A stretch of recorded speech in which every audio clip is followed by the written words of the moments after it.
Why do you want to have a destination wedding, and should you have a destination wedding? Well, today we're going to talk about the 10 factors that you need to consider before even deciding to have a destination wedding.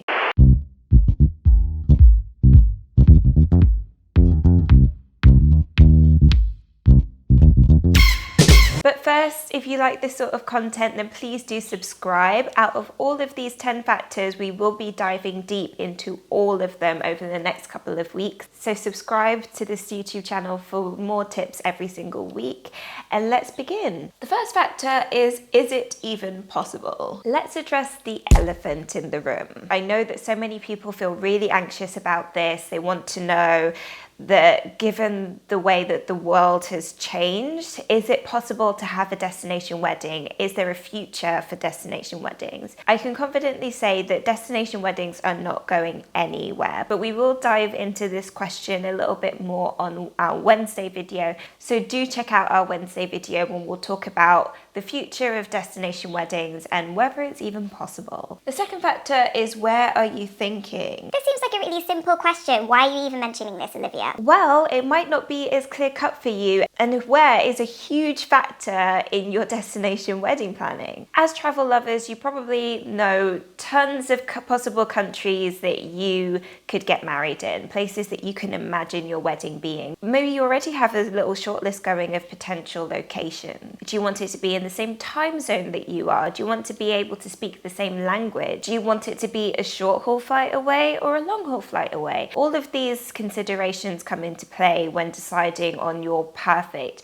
wedding destination. The third factor to consider is, have you given yourself enough time? Now, enough time is subjective. It really depends on how much time you have to devote to the wedding planning and the amount of logistics that need to be done for your destination wedding. Now, it is totally possible to get married within 6 months, 12 months, 18 months, 3 months sometimes, and I will be doing videos on all of those timeframes so that you'll know exactly what you need to be doing by when. That said, the sweet spot is around 12 months. So give yourself a year's time to actively and properly plan your destination wedding. This means that from conception, from actually booking a venue to the end, there are 12 months in between. If you want to get married in the next 3 months or 6 months, and you are someone who is very time poor, then either consider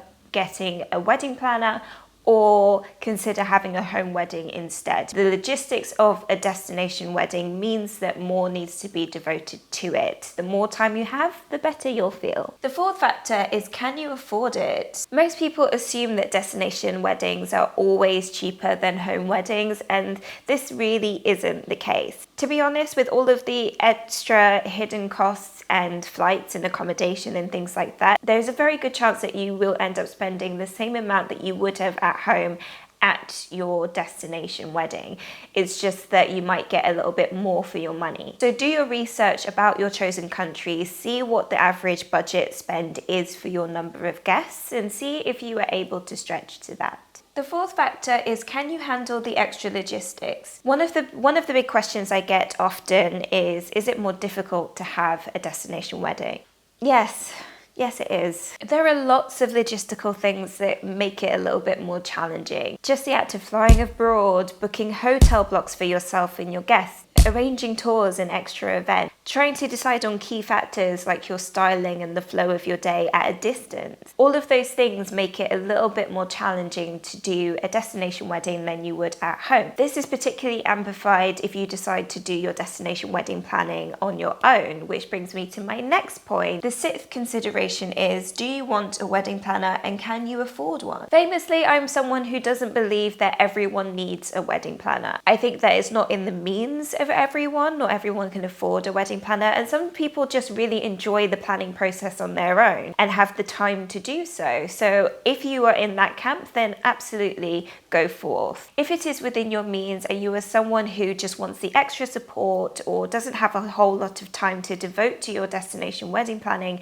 then I would seriously consider hiring a local wedding planner to help you. The seventh consideration is it feasible for your guests? guests? This is a really interesting question, and we will dive deep into this, but it really depends on what you are providing for your guests and what they are able to afford and what they're willing to do. So for example, if you are providing all of the accommodation and all of the transport, then it's a much lower cost to entry for your guests. But most couples don't do that.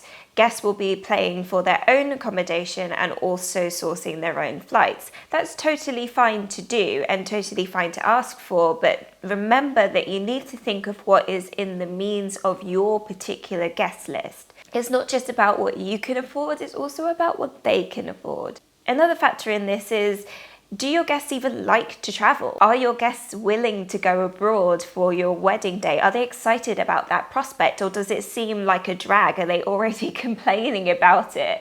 If they are complaining about it, then maybe it's just not the right thing. Maybe you're better off having an elopement abroad with just the two of you and then having a party at home with the rest of your guests. But put the feelers out there for your idea of a destination wedding to your guests and see if it's actually feasible for them, see what concerns they have, and see how many people will be willing to come. The 8th consideration is, can you legally get married there? Do you want a legal wedding? Do you want a legal wedding in the actual country? Do you want a religious legal wedding in that actual country? Is it possible to have your type of religious ceremony in that country? Do you even care if it's a legal wedding in that country? Will you be actually doing the registration process in your home country and just having a blessing in the destination country? These are all really key factors in the place that you choose and whether you choose to get married abroad at all. Little secret, I can tell you that most couples don't actually register their marriage in the destination country. Usually the couple legally registers their marriage in their home countries and then have a blessing abroad. This isn't always the case, but most people find that this is an easier process in terms of the legality. If you do want to do a legal wedding in your chosen destination country, then you'll need to do all of the research regarding how to do that registration process. Factor number 9, have you researched local customs or beliefs that could affect your celebration? This is particularly important if you are part of the LGBT community, if you're a person of color, or if you are religious in some way. You need to make sure that your local country doesn't have any customs or weird prejudices and beliefs that could really, really affect you. I am someone who has mostly grown up in environments where I am the only Black person in the room. So I am very, very used to people staring or asking me strange questions. I have never found any issues with racism in Portugal. I know that in other countries it could be felt a lot more. And if this is going to affect you and your wedding celebrations, then maybe it's best to get married elsewhere. When it comes to the LGBT community, this can be particularly dangerous, as well as with religious rights. If you are someone who wears your religion in a particular way, so if you have a hijab or a turban, or if you wear a Star of David, for example, you need to make sure that you are going to be safe and that you are going to be received well in the country that you choose to get married in. This is not just a factor for yourself, but it's also a factor for all of your guests. You want to make sure that everyone feels comfortable where they are, that they are well looked after, and that the local customs and beliefs won't affect their celebrations too. The 10th and final consideration is, can you overcome the obstacles? In your heart of hearts, is this really, really what you want to do? Because there are obstacles to planning a destination wedding, absolutely. Apart from all of the normal wedding planning stuff, in the sense that it can take up a lot of your time and it requires a lot of organization. With destination weddings, you also have language barriers, you have fluctuating exchange rate, you have time differences, and sometimes even the local culture of how business is done can be strange. So for example, in a lot of Southern European countries, they don't like contracts. You might have to really fight to have a really solid contract. Another thing is having good response times. In the US and the UK, you are used to getting a response from your emails maybe within a day or 2 days. That is not going to happen happen in Portugal or Italy or Malta. Things are just done in a different kind of way. So all of those obstacles can make destination wedding planning a little bit more logistically challenging than a home wedding. So you need to make sure that it's something you really want to do, that you're all in for, and that you're ready to face all of those obstacles head on for the dream wedding. Those are my 10 considerations. I'm going to be tackling all of these factors in the upcoming video series. And until next time, take care, stay safe and sane. See you soon. Bye-bye.